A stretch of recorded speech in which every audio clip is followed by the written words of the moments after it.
Bath, 1861.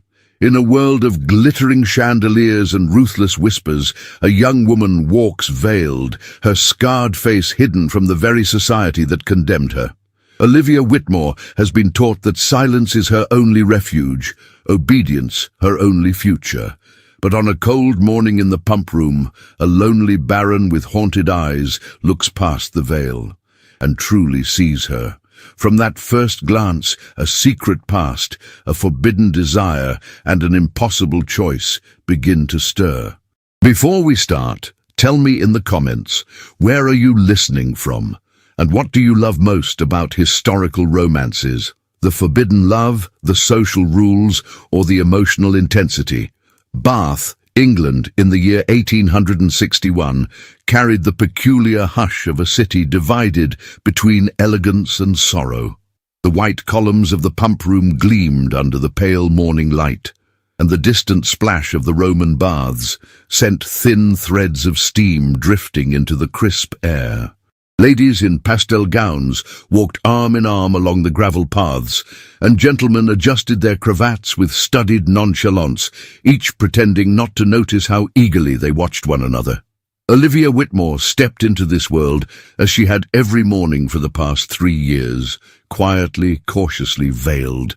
The thin tulle of morning grey fell over her face, soft as breath yet heavy with the weight of expectation.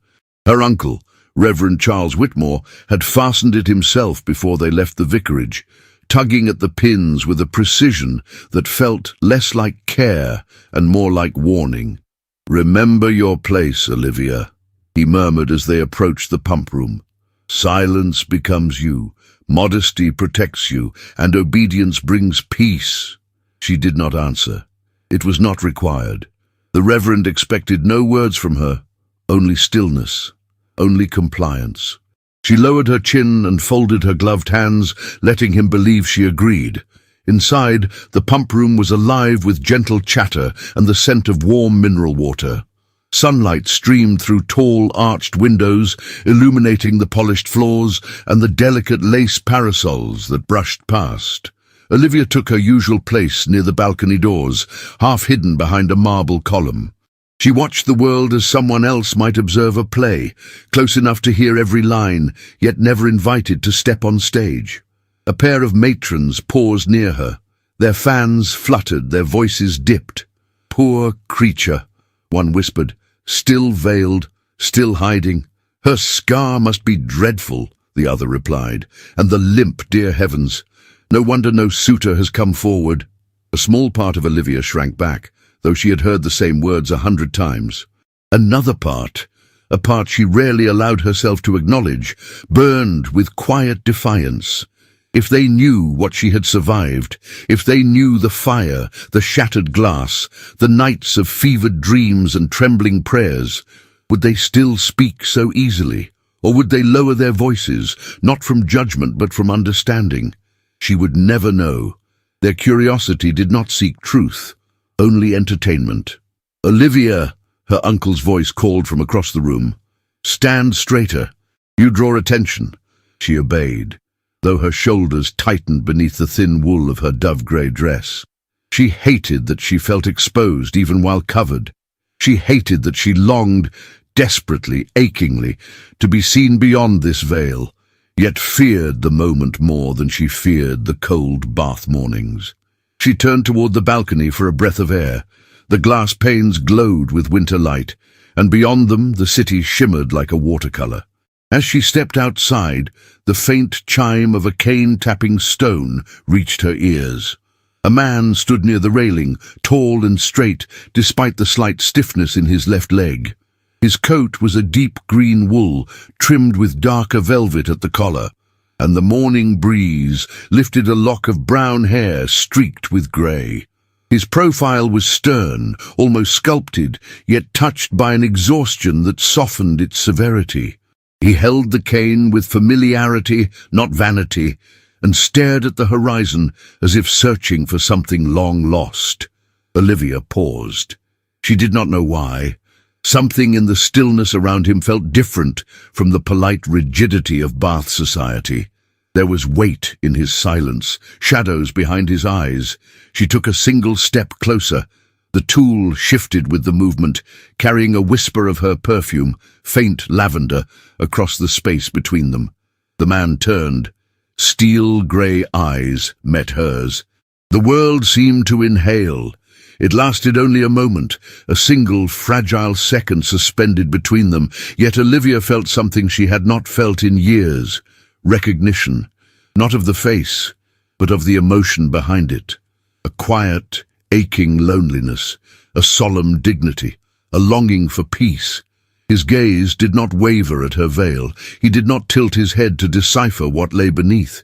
He looked at her as if the veil were nothing more than a detail, a ribbon, an accessory, as if she were simply another soul in the morning light. Olivia's breath caught behind the tool, her gloved fingers curled against her skirt. She wanted to retreat, yet something anchored her feet to the stone floor. The man inclined his head in a polite greeting, reserved, respectful, a gesture that acknowledged her without intrusion. Her heart fluttered in a strange, unfamiliar way. From inside the pump room, she heard Reverend Whitmore's voice, rising in a reprimand to Charlotte, about a ribbon or a glove. The familiar sound reminded Olivia of her place, of the walls built around her life. She lowered her gaze and stepped aside, allowing a pair of gentlemen to pass. When she dared look up again, the man was still watching her. Not with pity, not with curiosity, but with a quiet, solemn interest that she felt in the center of her chest. He gave the smallest nod, as if he understood without words that she lived behind a barrier she had not chosen.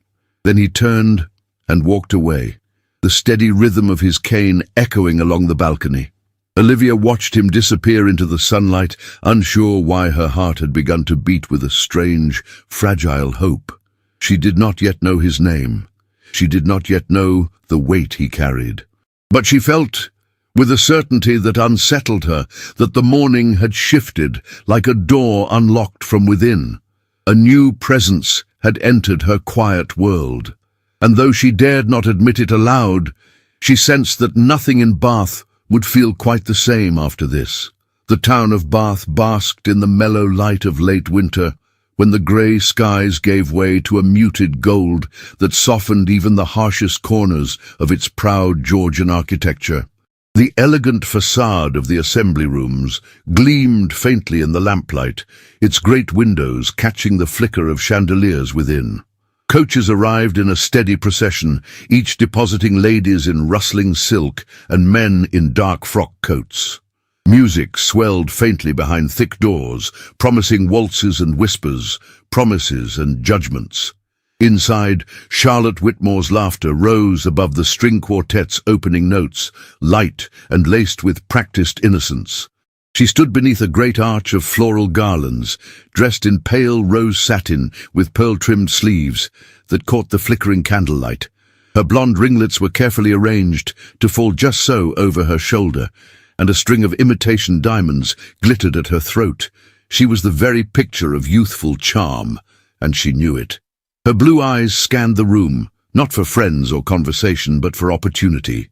And there, just past the pillar of Carrara marble, stood the man whose silence had become the most whispered curiosity in Bath, Baron Elias Ravensby. He was speaking with an older gentleman in military dress, his posture impeccable, despite the cane that rested against his leg. His frock coat was a rich bottle green with a velvet collar, understated yet unmistakably fine. He did not glance about the room like the others. He watched, listened, judged, and he had not danced with a single woman all evening. Charlotte licked her lips, then turned her head coyly toward a passing footman. "I believe my slipper has loosened," she said to no one in particular. She stepped forward, angled her movement with precision, and stumbled directly into the Baron's path. He turned quickly, catching her by the elbow before she could fall. "Oh!" she cried, her hand flying to her chest in theatrical surprise. "How terribly clumsy of me." Elias Ravensby's expression was polite but unreadable. He did not offer an apology, nor did he express concern. His grip was steady but brief, as if he knew the rules of rescue but cared little for the drama. "You are not injured, I trust?" he asked, his voice low and even. Charlotte fluttered her lashes. "Not at all. Thanks only to your swift reflexes, my lord." He inclined his head in a gesture that bordered on dismissive. "Then I am glad," he said, already beginning to withdraw. But Charlotte was not so easily brushed aside. "I do hope you will allow me the honor of thanking you properly," she continued, stepping forward once more. "A dance, perhaps. The next waltz." Elias's eyes met hers for a fleeting moment, cool and distant. "I do not dance," he replied. It might have ended there, and should have, had Olivia not approached at that very instant. She had come to the assembly rooms at her uncle's insistence, dressed in midnight blue wool, trimmed in black lace, her veil fastened neatly with mother-of-pearl pins. She had intended to stay in the background, as always, to nod when spoken to and slip away when the evening permitted. But the sight of Charlotte pressing herself into a man who had shown her no interest stirred something unexpected within her. A pulse of indignation, a glimmer of something she could not name. She moved quietly toward them. "Charlotte," she said gently, her voice steady behind the veil, "your slipper truly is undone." Charlotte turned, startled and momentarily thrown off script. "What?" Olivia bent slightly and reached down, fastening the satin ribbon at the ankle of her cousin's shoe with precise fingers. "I'd hate for you to stumble again," she said, standing with calm composure. Her gaze never left Charlotte's, though the veil softened its intensity. Elias's eyes shifted to Olivia. For a moment he studied her silently. There was nothing coy in her manner, nothing performative in her presence. And though her face remained hidden behind the gossamer fabric, there was a clarity in her tone that struck him as unusual, honest. She spoke not to attract, but to assist, and in doing so had commanded the moment with a grace that made no demand. "Miss Whitmore," he said quietly, uncertain why he addressed her rather than the more forward cousin. Olivia turned to him. She hesitated. "I believe I have you at a disadvantage, my lord," she said, her tone neither flirtatious nor shy. "You seem to have rescued a lady who did not truly need saving, while the rest of us remain untouched by heroism." The Baron's lips curled, not quite a smile, but close. "I assure you, I do not rescue unless compelled." Charlotte blinked, momentarily silenced by the exchange. "Then I'm doubly grateful," Olivia replied, offering a polite curtsy. Elias bowed slightly in return, his gaze lingering just a breath longer than was proper. There was something about her voice, its cadence, its lack of pretense.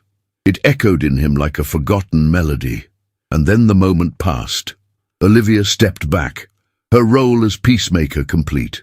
Charlotte, still clutching her reticule as if it were a lifeline, forced a laugh. "You two are amusing. Come, Olivia. Aunt Whitmore is looking for us." She turned on her heel, and Olivia followed. But not before she felt his eyes on her once more, not in judgment, not in curiosity, but in the kind of silence that speaks of recognition. Later that evening, back at the vicarage, the fire crackled low in the hearth, casting flickering shadows along the parlour's dark wooden walls. Reverend Whitmore stood by the mantel, his expression grim. "You were spoken to by Baron Ravensby?" he asked. "Yes," Olivia answered, calm despite the edge in his voice. "You will not seek to continue the acquaintance." "I have no such intention, uncle." He studied her face, or rather, the veil that concealed it. "Good. He is not a man of piety, and you would do well to remember that your position is already precarious." "I remember everything you require me to," she said softly. He stepped closer, his hands clasped behind his back. "A letter arrived today from Mr. Ambrose Weatherby, a respectable widower of 63. He seeks a companion for his household. Modest, devout, unassuming." Olivia's fingers tensed around the embroidered handkerchief in her lap. "He asks for you." She said nothing. "He will provide a modest allowance. You will have a roof, stability, and dignity. As a wife? As a companion," the Reverend said bluntly, though a union in name may follow, should he find your conduct satisfactory. The silence that followed stretched long and bitter. I decline, Olivia said finally. He turned sharply. You decline? I would rather remain here. His jaw tightened. You speak of decline as though you had choices left to make. I may not, she replied, rising to her feet, but I still know the difference between a cage and a door, and I know the difference between dignity and silence. He stared at her, stunned. The veil shifted as she turned and left the room. In her chamber she stood at the window and looked out across the moonlit rooftops of Bath. Somewhere beyond those pale stones and flickering lamps was a man in a velvet-collared coat who had looked at her as if she were neither tragedy nor inconvenience. Just a woman, breathing, standing, present. And though she knew she must not think of him again, Olivia closed her eyes and let the memory of his gaze settle inside her like warm light in winter. The weeks that followed moved with a peculiar hush, as if time itself were holding its breath. The winter rains softened Bath's stone facades, and the air turned thick with coal smoke and the scent of damp earth. Every morning brought the familiar rhythm of carriages on cobblestones and the echo of boot heels crossing the crescent paths. Life in society marched on, with dances and teas, sermons and strolls, but for Olivia Whitmore, the days had begun to shift in the most delicate, dangerous of ways. Baron Elias Ravensby was everywhere. Or perhaps, she thought one afternoon, as she turned a page in the circulating library and felt the brush of a presence near her shoulder, perhaps she had only become aware of him in a manner she never had before. He appeared at the assembly rooms, not with a flourish, but with quiet purpose, leaning slightly on his cane, his eyes searching the room not for pleasure, but for escape. He strolled the garden paths alone, nodding at acquaintances, but rarely stopping. At Sunday service, he stood 2 pews behind her family, head bowed not in piety, but in contemplation. They did not seek each other out, not at first. Their meetings unfolded like slow drops of rain upon still water, small ripples of awareness, each growing wider with time. It was in the gardens, beneath the bare branches of an old yew, that Olivia first dared to speak to him without preamble. You dislike crowds, she said softly. He looked at her then, and she could see the surprise flicker across his face, not at her presence but at her accuracy. I do, he replied, but I dislike being hunted even more. Hunted? His mouth curved just slightly. Society seldom leaves a man alone if he is titled, widowed and unaccompanied. They smell sorrow and see opportunity. Olivia nodded, though she said nothing at first. The silence between them stretched, but it was not awkward. It breathed. You came back from India, she said, eyes fixed on the gravel path, yet you look as though you left a part of yourself behind. His gaze sharpened. Do I? Yes, but I understand. I, too, left part of myself somewhere else, and when people see me, they do not see what I lost, only what remains. That day, he walked beside her for a full quarter of an hour, saying very little. His pace slowed to match hers without comment. And though no one who passed them dared to whisper aloud, Olivia felt the eyes curious, disapproving, speculative. She felt them all, but for the first time in years, she did not flinch beneath them. There were other moments. A shared glance over a silver tea tray, a conversation beside the bookstalls, their gloved fingers brushing the same worn volume of Marcus Aurelius, a nod across the assembly room, when her uncle's sermon had lasted too long and her legs ached from standing. Each encounter built something intangible, a scaffolding of understanding that had nothing to do with society's rules and everything to do with what lingered behind their eyes. And yet, for all their quiet connection, neither sought to hasten its course. There were no flowers delivered to the vicarage, no invitations to walk unchaperoned. Olivia would not have accepted them, even if they came. What bound them was not pursuit, but presence, a rare and dangerous intimacy that grew in the stillness between words. Charlotte noticed, of course. She watched with veiled fury as Elias passed her without so much as a glance, his nods reserved only for civility. Her charm, her silks, her theatrical giggles had all failed to capture his attention, and that failure burned like acid beneath her flawless skin. One evening, as Olivia brushed out her hair before bed, Charlotte entered her chamber uninvited, her eyes alight with a forced brightness that masked something far more brittle. "You've seen how he looks at you," she said, trailing her fingers along the edge of the vanity. "Do not pretend otherwise." Olivia remained still. "I have not claimed anything, Charlotte, but you want to. You think that just because he listens when you speak and does not flinch at your veil, it means he sees you." She leaned closer. "He does not. Men like him do not marry women like you. They may admire you, pity you, perhaps even fancy themselves gallant for engaging you in conversation. But when it comes to choosing a wife," her voice dropped to a whisper, "they choose beauty. They choose usefulness." Olivia met her cousin's gaze in the mirror, her voice calm. "Then why are you so afraid?" Charlotte's lips parted, but no answer came. She turned sharply and left the room, her skirts swishing like a threat.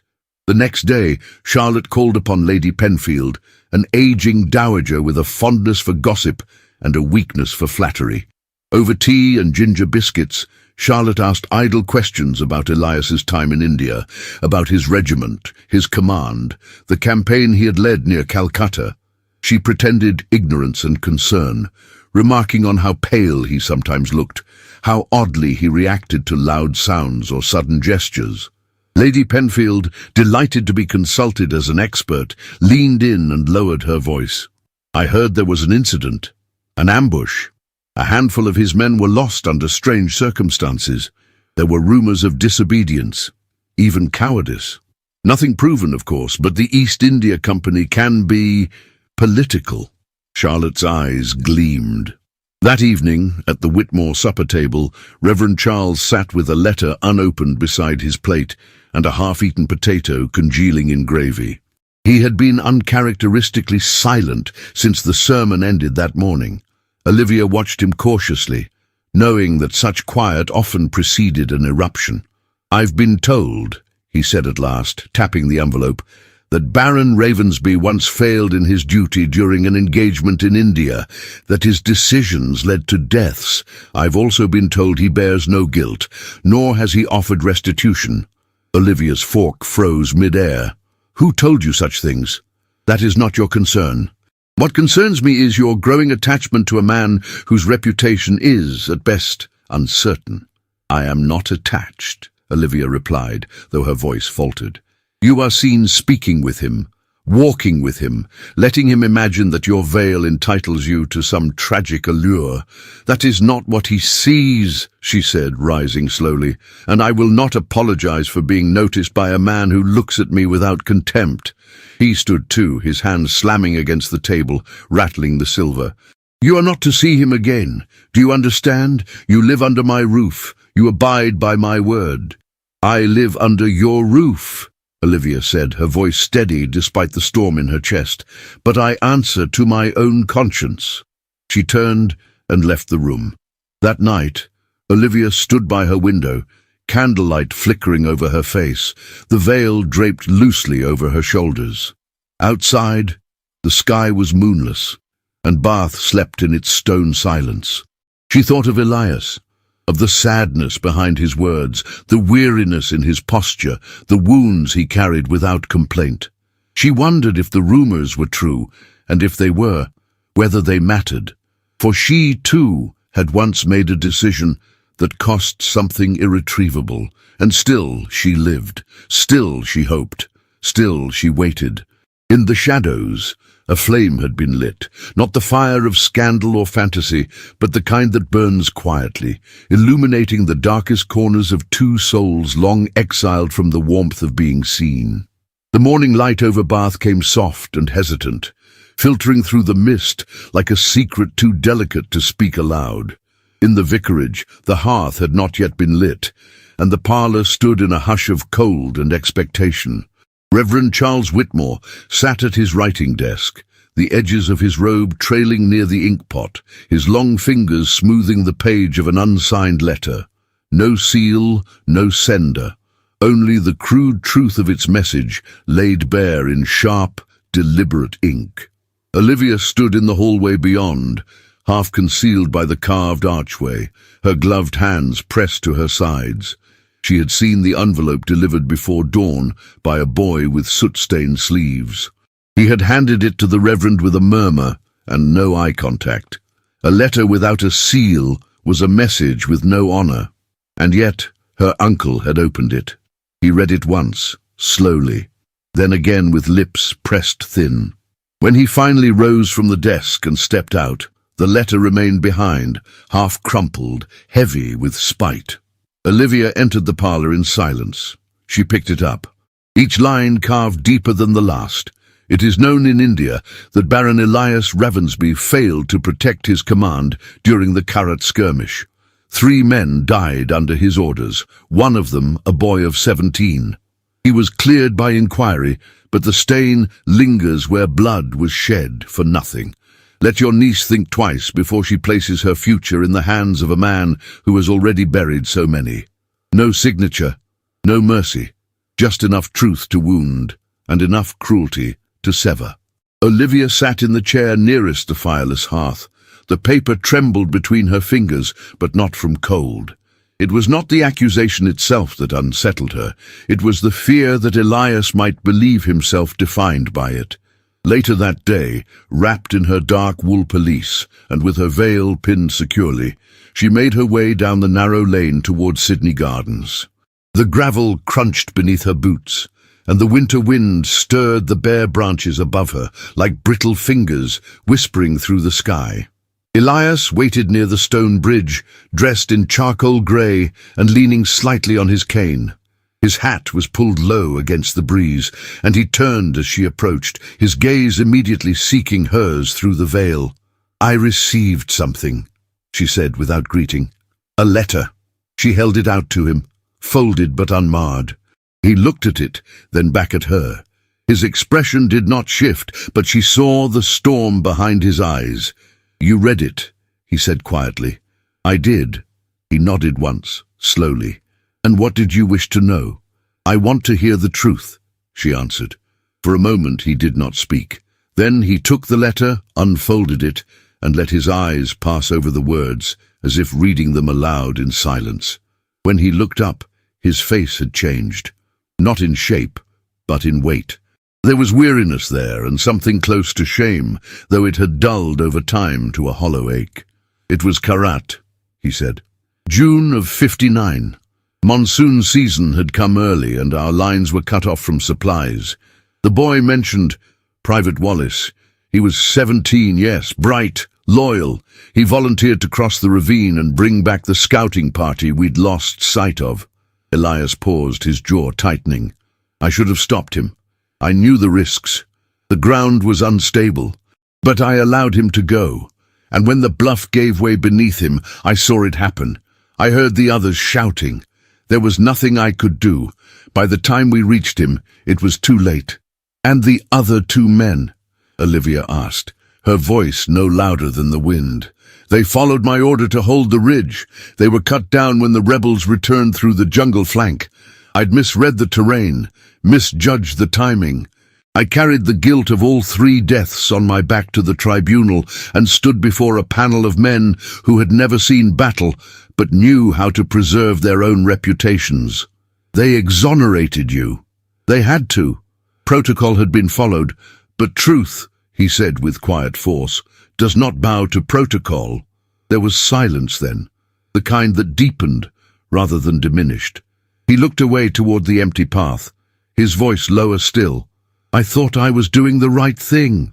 I believed I could balance honor and survival, but war teaches you quickly. You do not save everyone."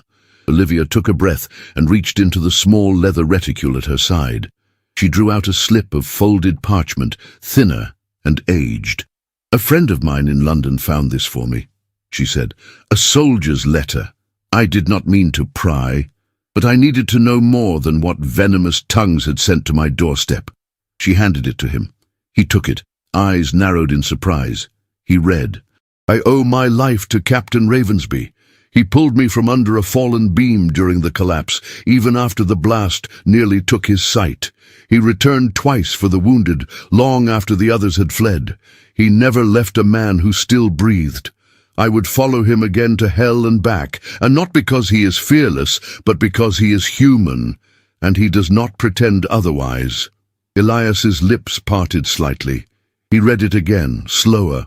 When he looked at her, there was something different in his eyes, not pain, not sorrow, but a fragile disbelief, the kind that lives in men who have long been starved of mercy and suddenly find it in the hands of a veiled woman who speaks softly but sees everything. "No one has ever shown me this," he said at last. "I thought you might need to see it," she replied. He nodded, then closed his eyes for a brief moment. "Thank you." She hesitated, then said with care, "You live with the consequences, not the crime. That is more than most." Elias looked at her, really looked, and she felt the quiet fire of that gaze settle in the center of her chest. There were no declarations, no promises, only understanding. And in that understanding something rare, the recognition of pain, not as weakness, but as survival. When they parted, it was with a gentleness that neither had expected. No hands were touched, no vows exchanged. But their souls had drawn closer, and that closeness hummed in the space between them. That evening, Reverend Whitmore returned from town in an irritable silence. He placed his gloves on the mantel and summoned Olivia to the study. "You will meet with a visitor tomorrow," he said, without looking at her.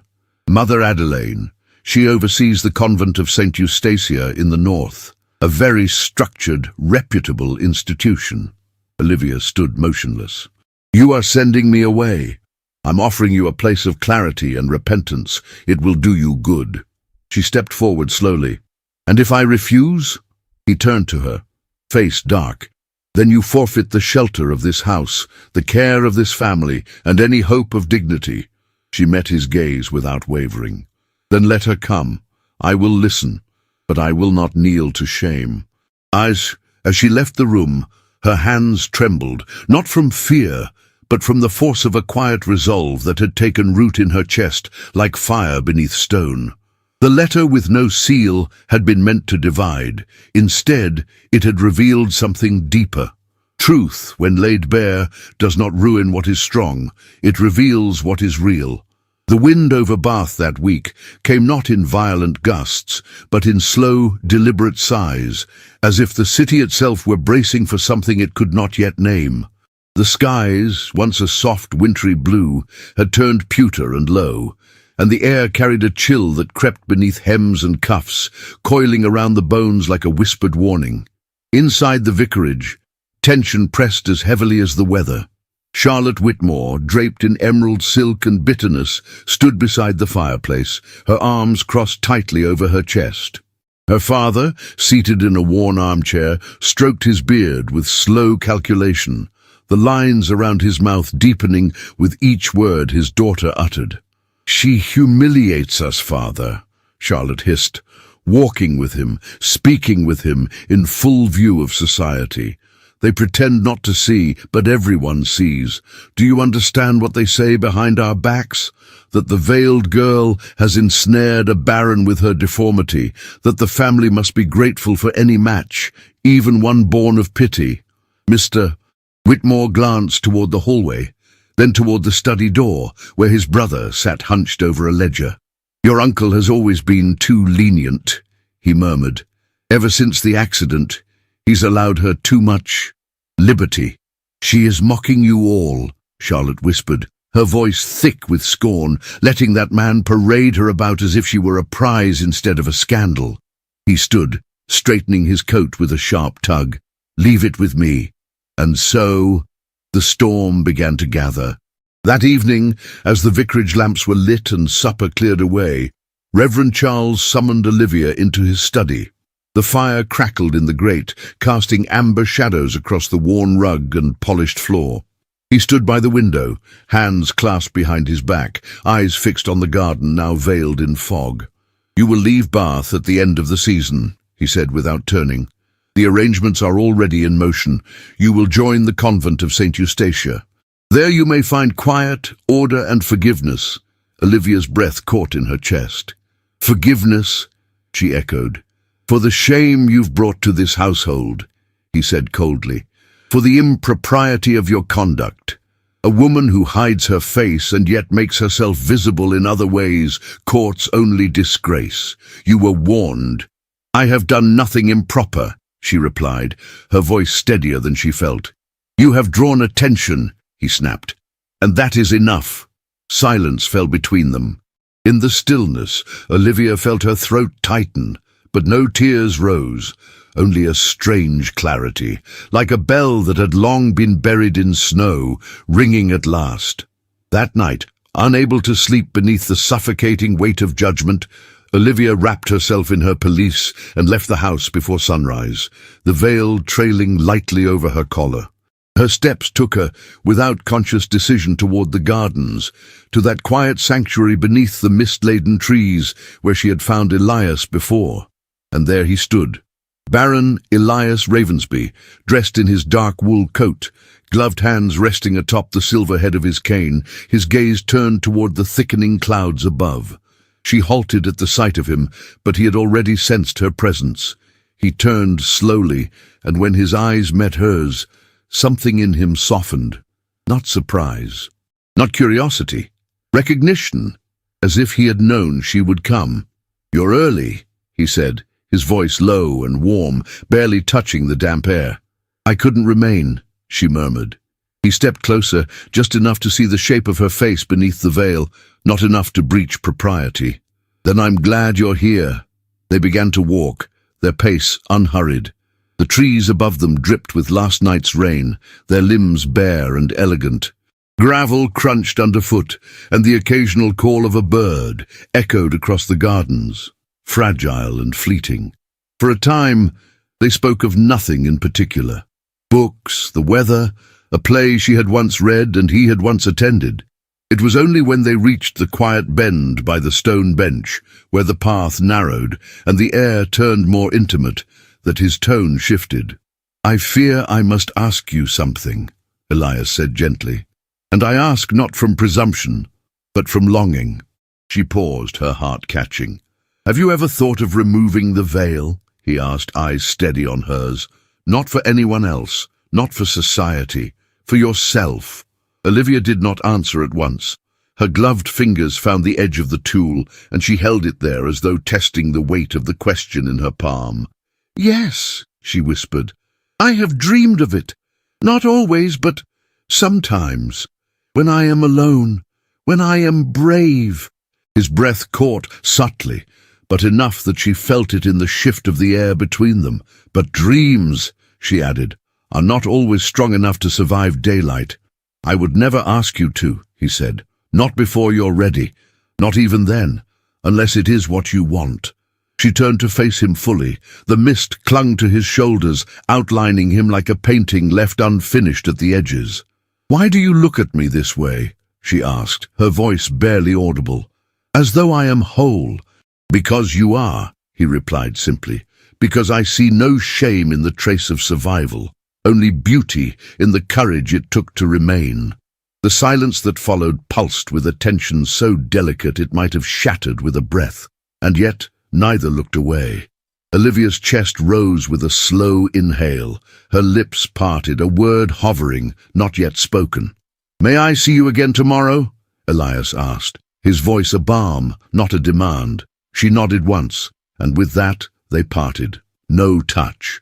No promise, but as Olivia walked home through the quiet fog, she felt the world rearrange itself around her, as though her path, long shrouded in duty and shadow, had at last been carved in light. Yet back at the vicarage, the chill remained. Charlotte watched from the window as Olivia returned, her expression unreadable, and behind the door of the study, Reverend Whitmore wrote to the convent with urgency. The storm, quiet now, was gathering, and hearts that had dared to stir in silence would soon be forced to speak aloud, or be silenced forever. The first snowfall came not with grandeur, but with quiet insistence, blanketing the fields beyond Bath in a film of soft white that turned the roads silver, and the hedgerows still. Olivia watched it fall from the narrow window of her bedchamber, the frost tracing patterns along the glass like the delicate stitching on one of her mother's forgotten handkerchiefs. The world looked untouched, as though nothing cruel had ever been spoken beneath its sky. But she knew better. That morning, a note had arrived, folded in clean, masculine lines, its parchment thick and unperfumed. Tucked within her embroidery book, its appearance felt like a secret passed between hearts, too afraid to speak their truths aloud. "If you trust me, come. I will wait at the northern gate at 11. No one will follow us. No one need know. E." She read the words 3 times before pressing them to her chest. By the appointed hour, Olivia had slipped from the vicarage with her veil secured and her breath rising in ghostly ribbons. Elias was already there, standing beneath a wrought-iron arch coated in frost, his black overcoat dusted with flurries.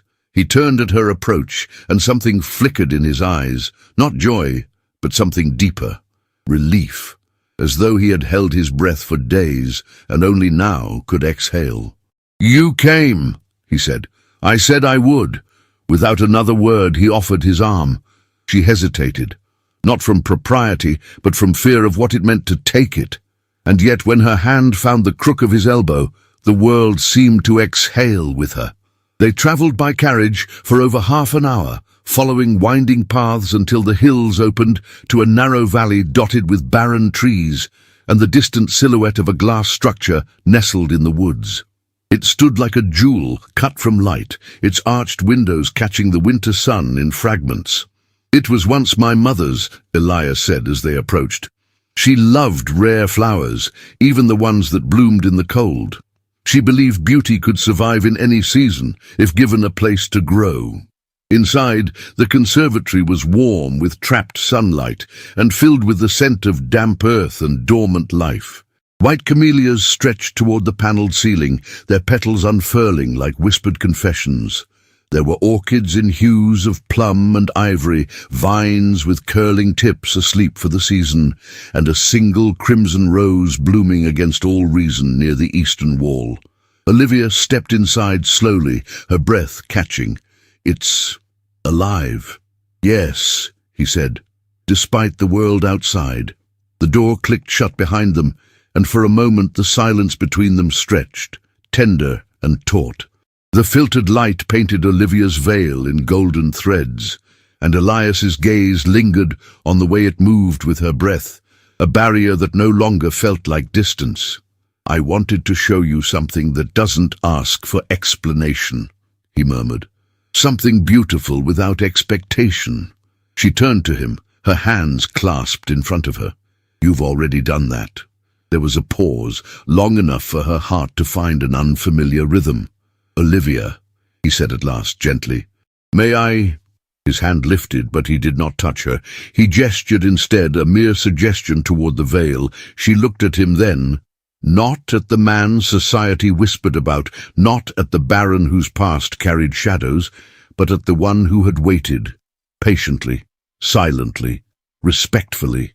She reached up with trembling fingers and unpinned the veil.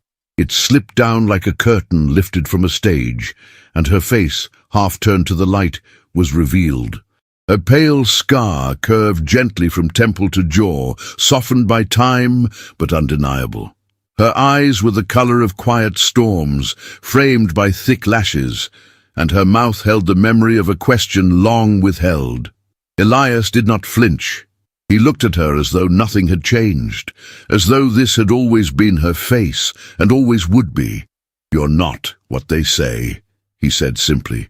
"I know," she whispered, "but I am what I've survived." He stepped closer. "So am I." Without a word, he removed his gloves. His hands were scarred, the right one worse than the left, burn marks across his knuckles, a faint jagged line over the thumb. He held them out, not as proof, but as offering. She touched his hand, just barely. the brush of her fingertips against his, and the moment pulsed between them like a heartbeat spoken aloud. Not passion, not promise, but understanding. The kind that neither time nor cruelty could erase. "I've never shown anyone," he admitted. "I'm honored," she replied, voice catching, "and I'm not afraid of what is true." Their eyes met, and there, in the golden hush of the conservatory, surrounded by blossoms that defied the season, something bloomed between them, unseen by the world, untouched by its judgment. They did not kiss. They did not need to. Later, as they made their way back, Olivia sat in silence beside him, her veil tucked carefully into her lap. Her face remained uncovered, and he did not look away. But the world, as it always does, had eyes. At the edge of the path near the gate, a coachman stood with arms crossed, pretending to mend a strap.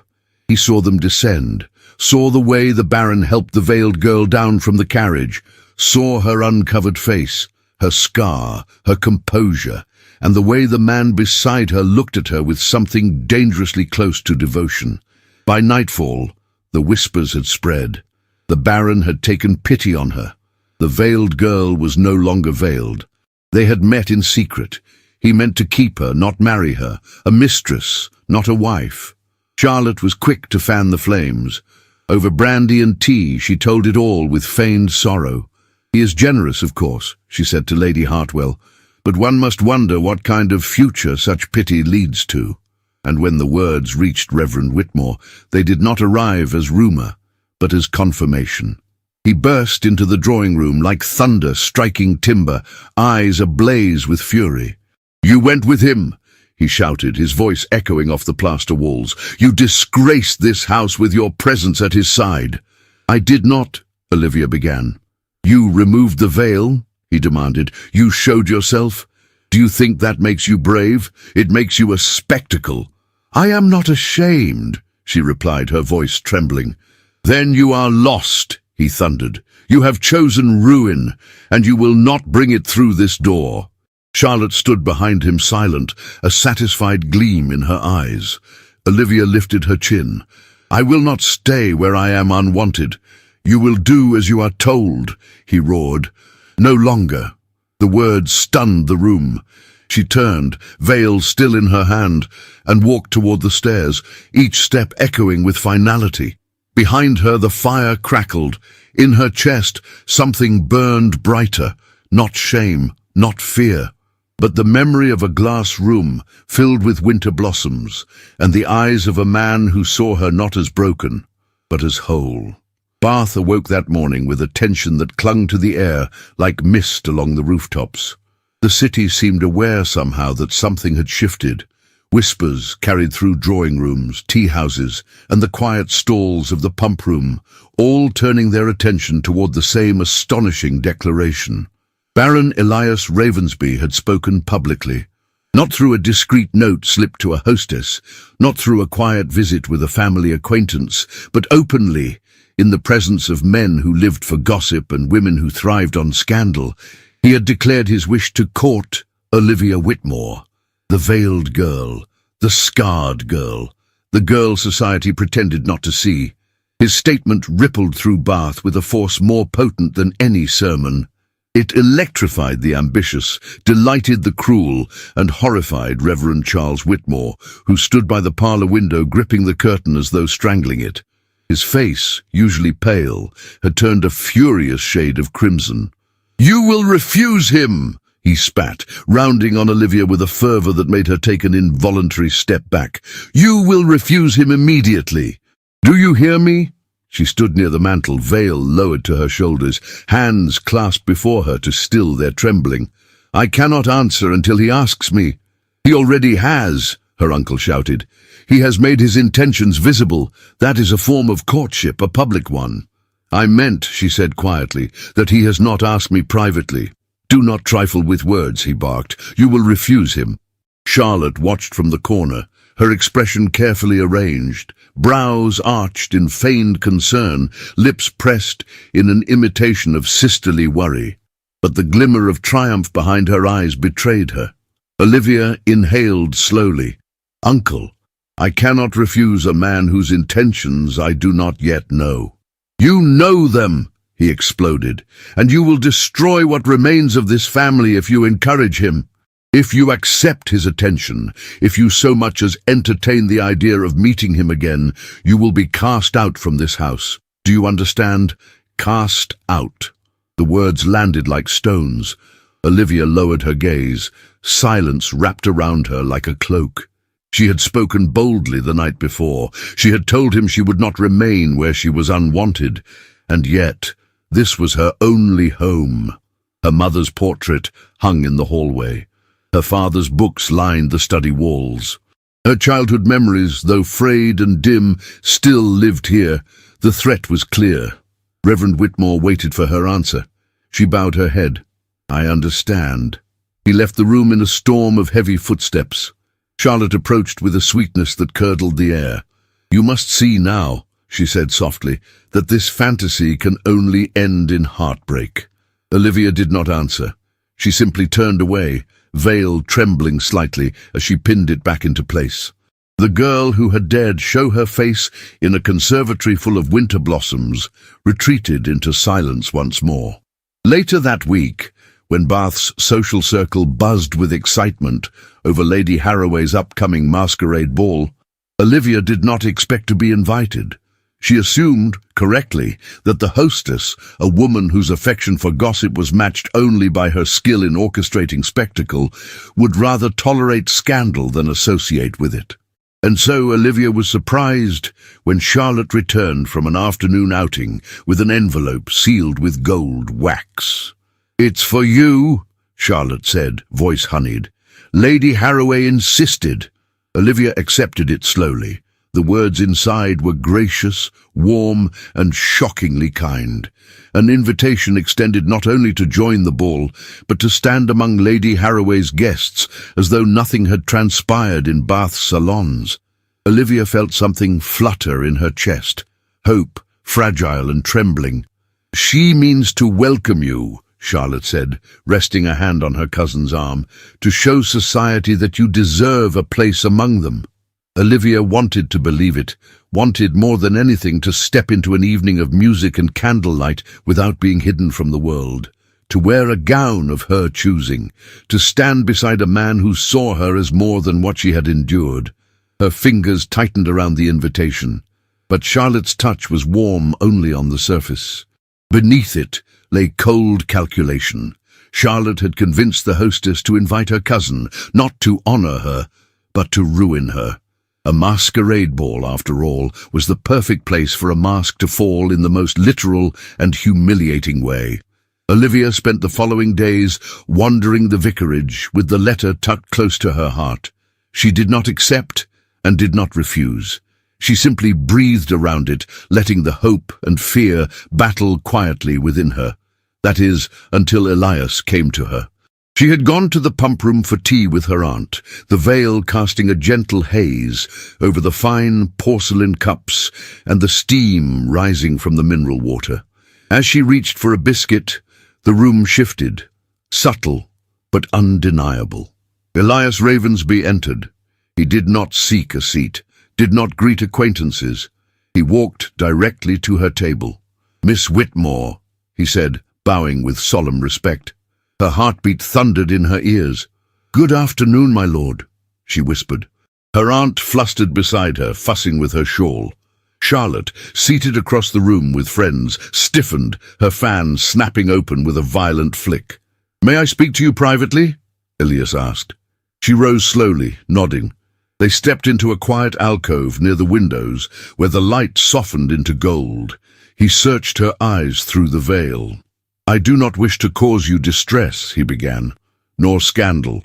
But I must ask, has your uncle spoken to you because of my words?" She nodded once. Elias's jaw tightened. "I meant no harm. I know. It is not pity that guides me," he said, voice low and steady. "Nor charity, but admiration, and more." Her breath caught. She felt the warmth rising to her throat, the tremble in her hands. But she remained still, knowing every movement would be watched by curious eyes. "I cannot answer," she whispered. Not yet. He accepted that with a slow bow of his head.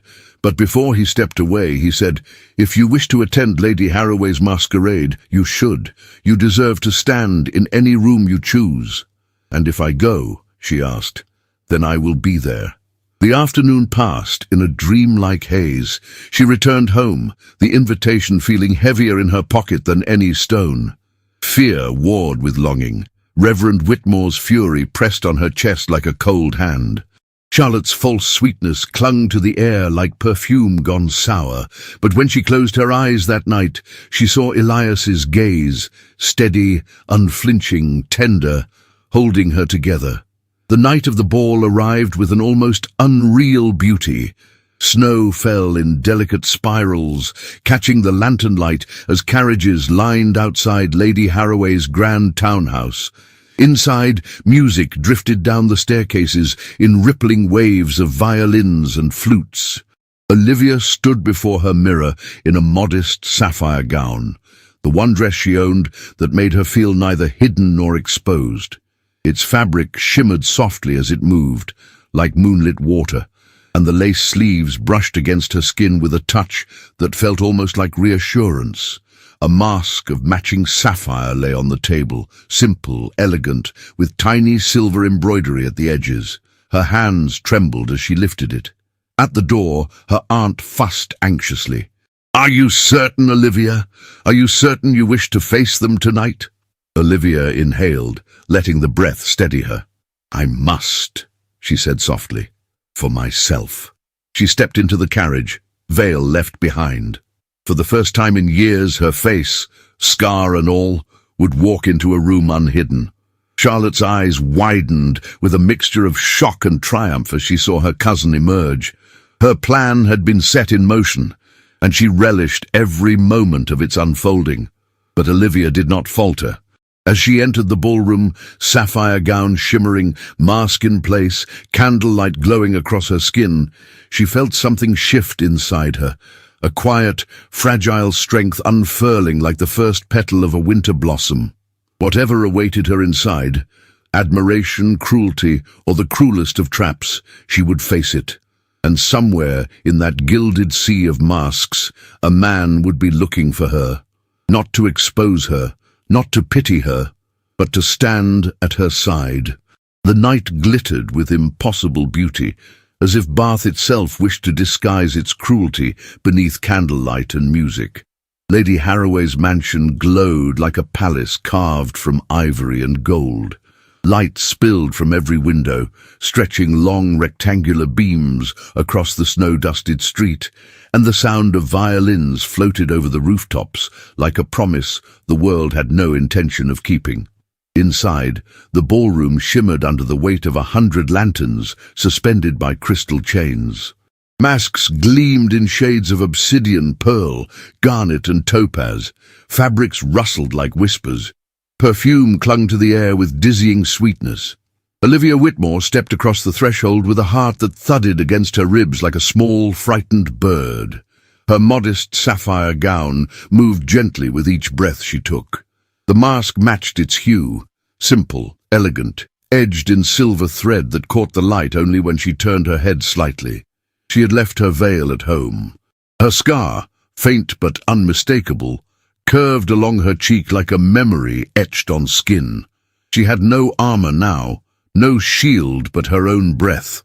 The room paused. It was not a true silence, not complete stillness, but a soft falter, the way a bow hesitates on a violin string, the way a feather quivers in mid-air before falling. Eyes slid toward her, curious, startled, judgmental, assessing. Some whispered behind painted fans, others smiled politely with lips that held no warmth. But Olivia walked forward. Every step was a defiance whispered against the polished floors. Lady Harroway approached with a warmth that shimmered at the edges, like a candle threatening to extinguish. "My dear Miss Whitmore," she said, voice too cheerful, too smooth. "How radiant you look tonight. Please enjoy yourself. You are most welcome here." The words might have offered comfort, but Olivia felt the subtle tension beneath them, the brittle undercurrent of something rehearsed. She thanked the hostess with a curtsy, yet her eyes drifted immediately to the corner of the room where she sensed him. Baron Elias Ravensby was there, tall, composed, his velvet-collared coat cut in a way that made him stand apart, even in a sea of silk and satin. His grey eyes found her through the masks and the candlelight, and for a moment the noise of the night fell away. He moved toward her with a steadiness that softened her trembling. "Miss Whitmore," he murmured when he reached her, bowing slightly, "you honor this room simply by entering it." Her breath caught. "You came," she whispered, "as I promised." The room around them hummed with tension, curiosity sharpening its edges. Olivia felt the weight of every stare, yet when she looked at Elias, the world softened. She saw only him, and the way his gaze held no pity, only admiration tinged with unspoken grief. "I worried you might be discouraged from attending," he added. "My fears nearly won," she admitted, "but I remembered your words, and they brought you here." She nodded. He extended his hand. "Walk with me?" She hesitated, not from fear of him, but from fear of being seen beside him. Seen unveiled, seen uncovered, seen at all. But she placed her hand over his. The contact was gentle, warm, and steady, and in that touch lived a truth she had never dared to claim. She wanted to be seen by him.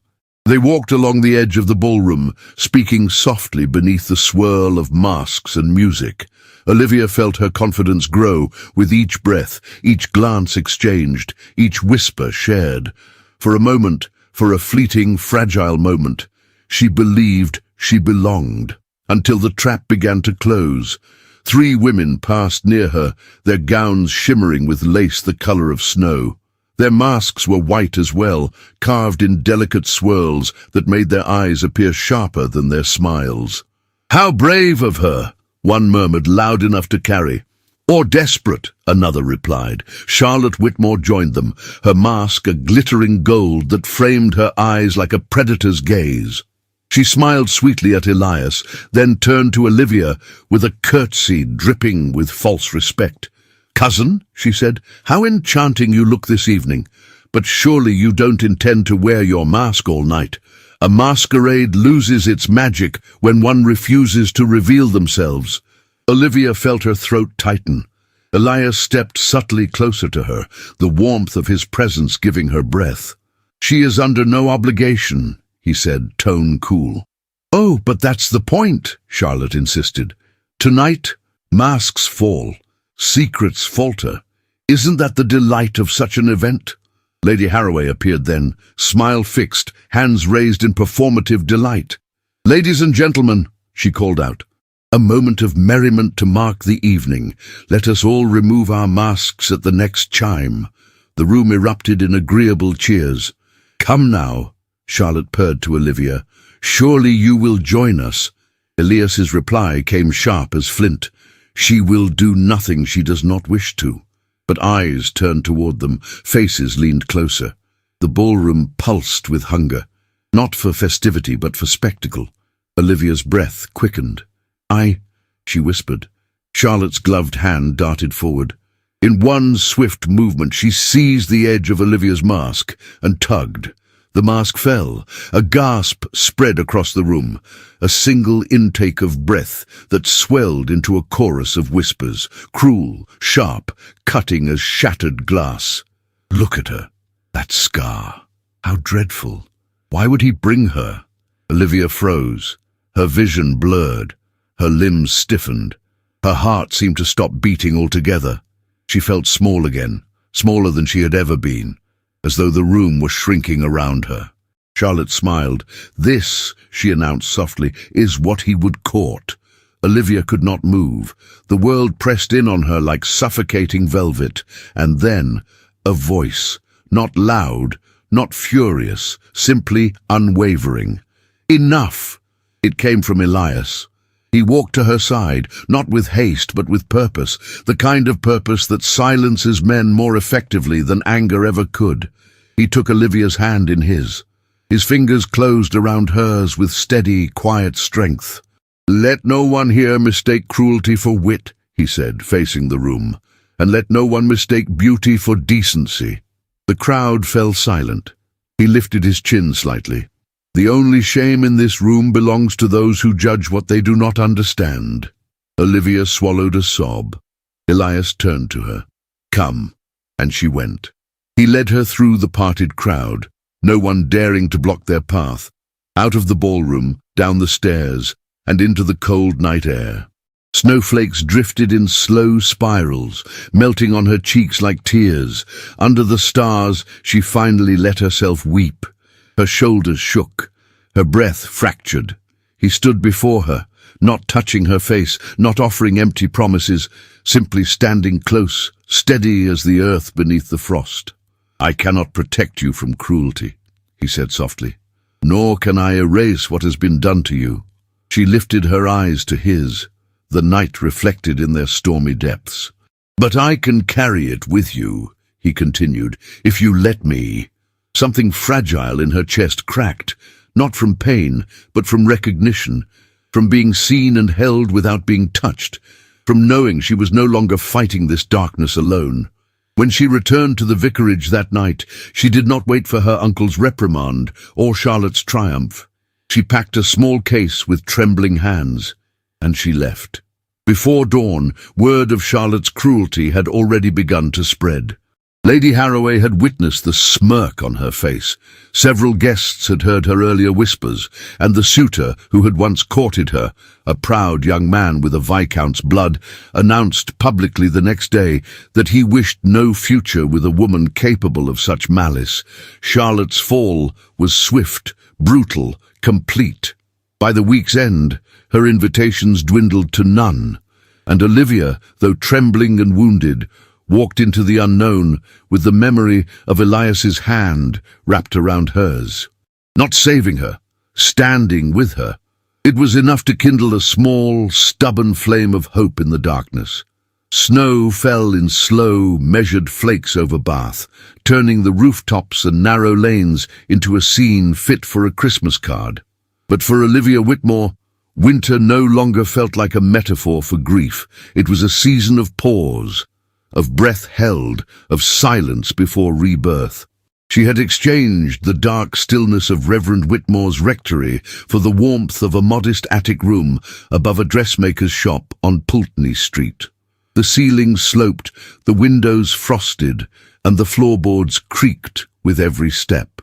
But here, at last, she was allowed to exhale. Mrs. Aldridge, the widowed dressmaker who had once sewn gowns for Olivia's mother, received her without questions or piety. She offered tea, shared her hearth, and said simply, "You'll stay as long as you need. The world will catch its breath eventually. Until then, mine is yours." Olivia had not known what it meant to be welcomed without conditions. Now she could no longer imagine surviving without it. Each morning, the small bell above the shop door chimed as customers came and went.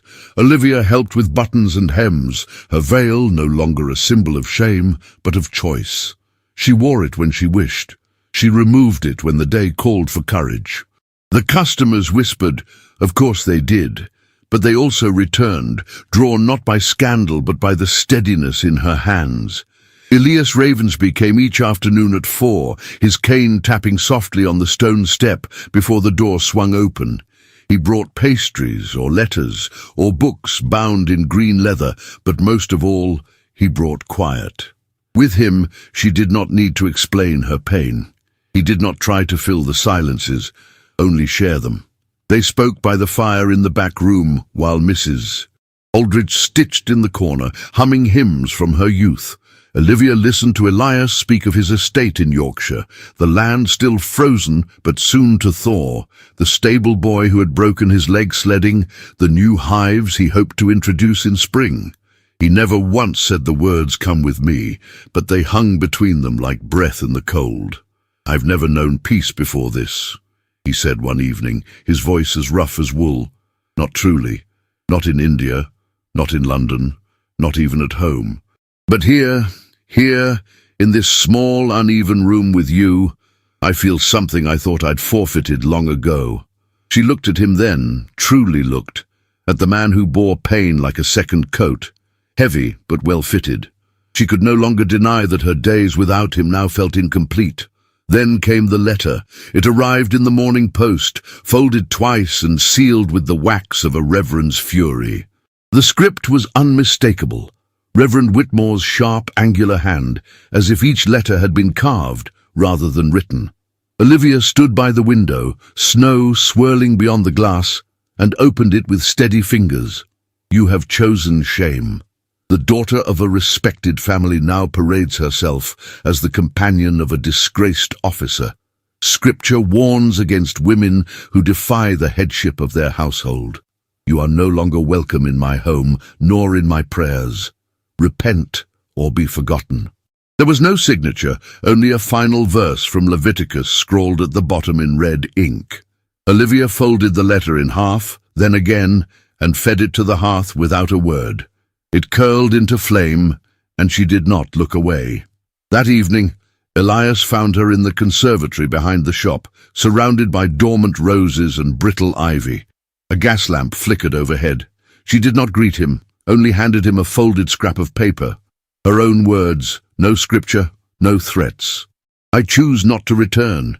I choose not to fear you. I choose not to wear my pain like armor anymore, and I choose him, not because he offers escape, but because he sees me even when I do not. Oh, he read it twice, then tucked it into the breast pocket of his coat. I'd like to take you somewhere tomorrow, he said. The next day dawned pale and cold. They left Bath before noon, Elias helping her into a hired carriage bound for the countryside. Frost clung to the trees like lace, and the hills rolled white and endless. After nearly an hour, the carriage turned down a narrow lane flanked by stone walls. At the end stood a chapel. It was small, almost forgotten, with ivy clinging to its bell tower and moss spreading over the carved lintel.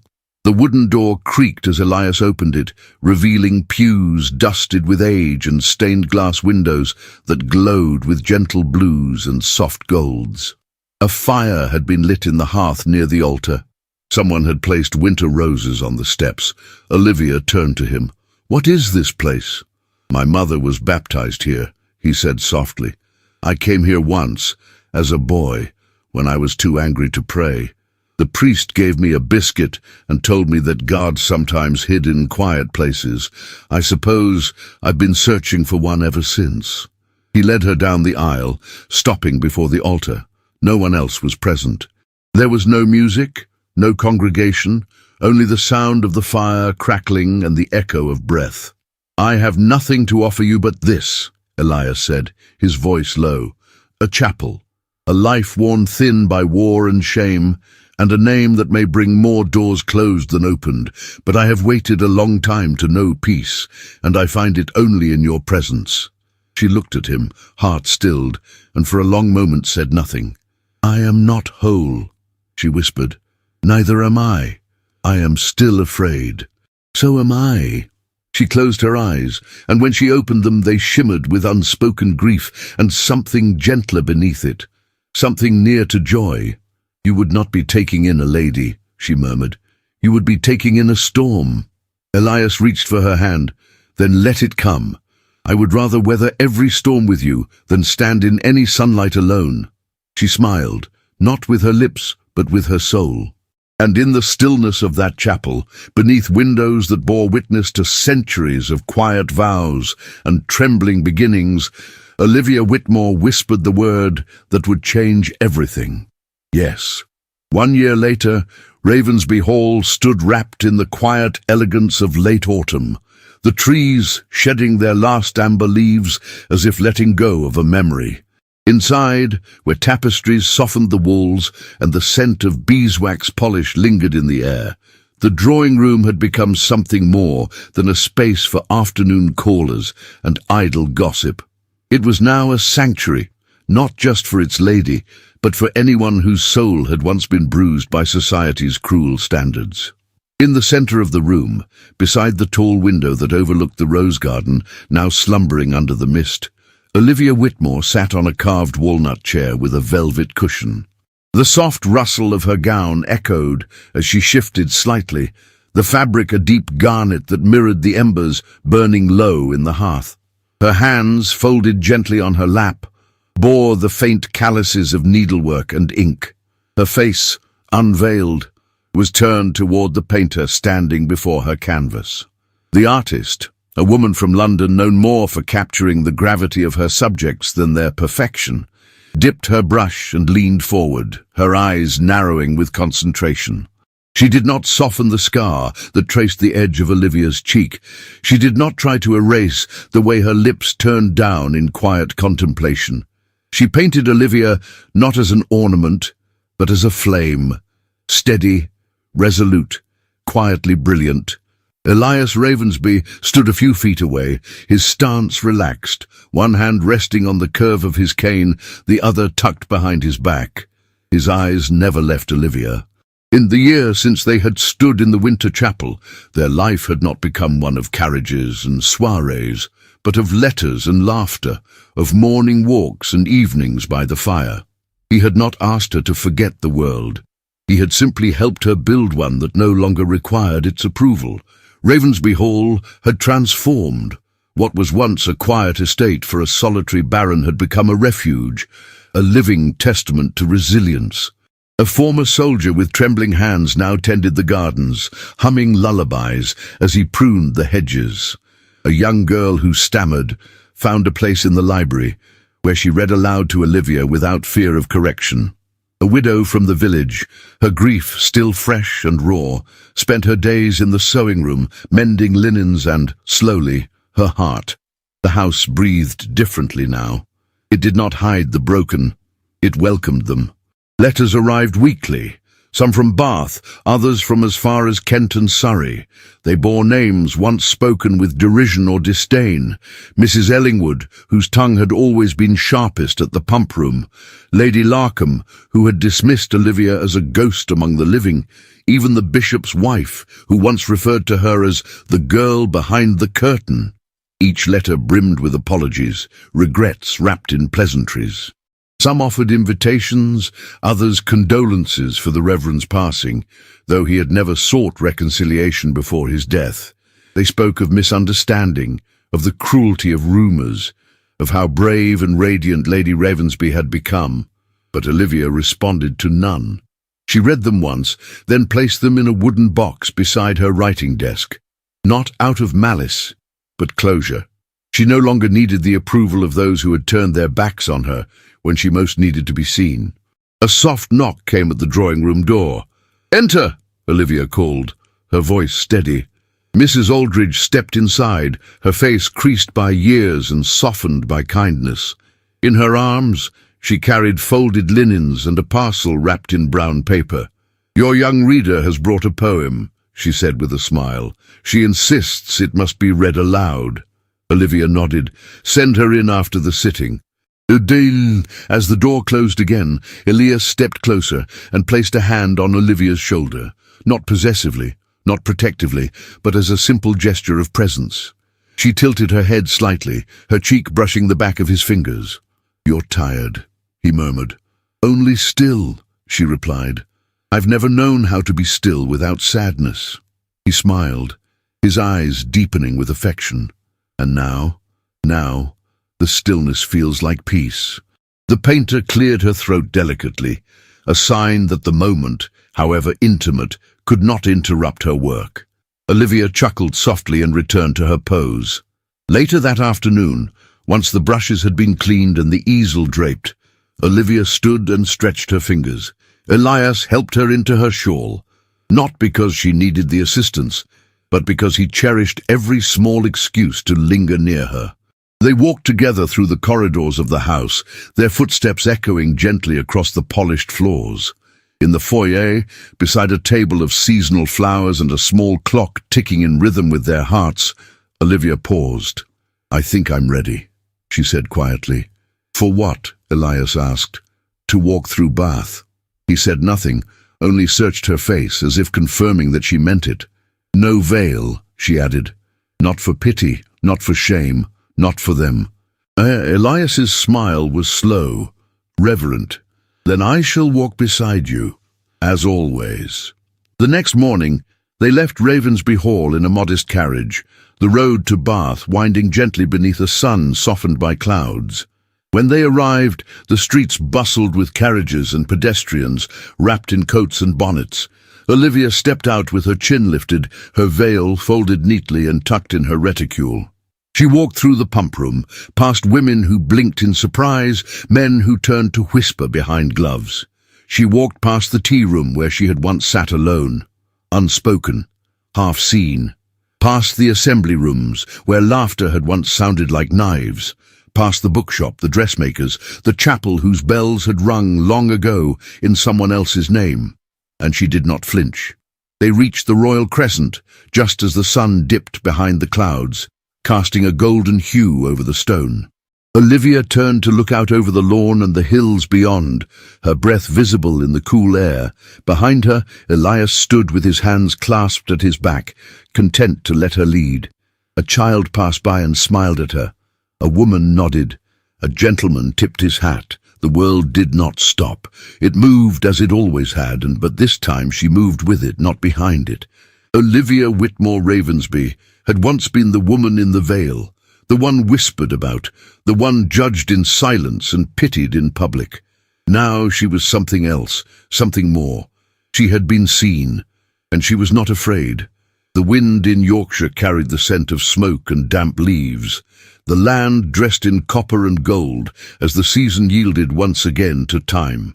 Ravensby Hall stood quiet against the horizon, its ivy-covered stones burnished by the years and softened by memory. Within its walls, the firelight flickered gently in the drawing room where once a portrait had been painted, not of beauty, but of strength. That portrait now hung above the mantel, its colours mellowed by time. Olivia Whitmore Ravensby sat beneath it, her knitting resting in her lap, her eyes turned toward the window where two young figures ran through the garden paths, shrieking with laughter.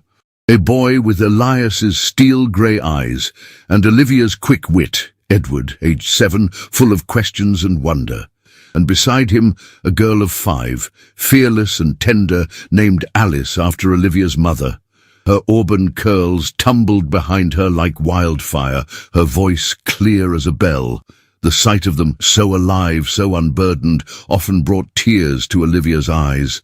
They had not planned to have children. Or rather, they had not dared to plan anything so bold in the early days of their union, when society's wounds still echoed in whispered corridors. But time, like rain on stone, had smoothed what once seemed immovable. Love had made room where the world had closed doors. Elias entered the room, his gait slower now, but his gaze still sharp, still hers. His cane tapped lightly against the floor as he crossed to her side, placing a hand on her shoulder. His hair had thinned, silver threading through what remained, but his presence, as always, quieted everything else. "They found the squirrel again," he said with a wry smile. "I hope it's better at hiding this time," she replied, resting her cheek briefly against the back of his hand. Outside, laughter rang like a hymn. Olivia turned her gaze back to the garden. The estate had grown in purpose over the years. What began as a refuge had blossomed into a sanctuary known quietly across counties. Young women cast out for reasons too cruel to name, soldiers with wounds unseen, children left behind by scandal or grief. They all found their way to Ravensby. There were no titles here, no hushed shame, only honesty, work and healing. Mrs. Aldridge, the steadfast housekeeper, had passed 3 winters ago, her funeral attended by more than 50 people, some of whom she had fed, clothed and mothered in silence. Olivia had wept not from loss, but from gratitude. Charlotte Whitmore had not returned to Bath. Her exile in Cornwall had turned into a long, grey silence. Rumours whispered of a cold marriage to a minor baronet and an estate heavy with debt. Olivia had received 1 letter, unsigned, but unmistakably Charlotte's hand, a plea without apology, a wound without stitching. She had not responded. Some ghosts must remain undisturbed. As for Reverend Whitmore, his name had faded like ink in rain. His death had come quietly, with no reconciliation, no final word. Olivia had mourned, not the man, but the space where love had never grown. Society had changed, but slowly and not without resistance. There were still whispers, still rules carved into drawing-room conversations, but new voices were rising. Women who wore their truth like armor, men who chose kindness over tradition, children raised to see strength where others once saw shame. Olivia often spoke at nearby women's societies, not as a duchess or a heroine, but as a woman who had lived through silence and come out the other side with her voice intact. She read poetry in church halls, taught young girls to write, and offered her story not as triumph, but as testament. That evening, as twilight settled and the children were tucked into bed, Olivia and Elias walked the grounds together, their hands clasped, their steps familiar. They did not speak of the past often, but it was always with them. In the way he glanced at her when she smiled, in the way she paused before opening a letter, in the way neither of them ever closed a door without gently checking who stood behind it. At the edge of the orchard, Olivia looked out at the horizon where the hills touched the sky. 8 autumns, she murmured. Elias drew her closer. And each one better for having you. She smiled faintly. Do you ever wonder what they say about us now? I do, he admitted, but I find I care less with each passing season. She leaned her head against his shoulder. They can say what they like. I've already been seen. And in the hush that followed, as the stars blinked into the darkening sky, their silence said everything. They had survived scandal. They had buried shame. They had built something no whisper could undo. A life. A family. A home where the veils had all been lifted, and nothing, not even time, could hide what love had revealed. What did this story awaken in you? Olivia's journey is more than a romance. It is a testament to every soul who has been silenced, overlooked, or cast aside, and still dared to believe in something more. Through veils and whispers, rejections and courage, she taught us that scars do not define us. They remind us that we survived. That true love does not ask us to change who we are, but gently invites us to be seen just as we are, fully, fearlessly, without shame. Perhaps you too have worn a kind of veil in your life.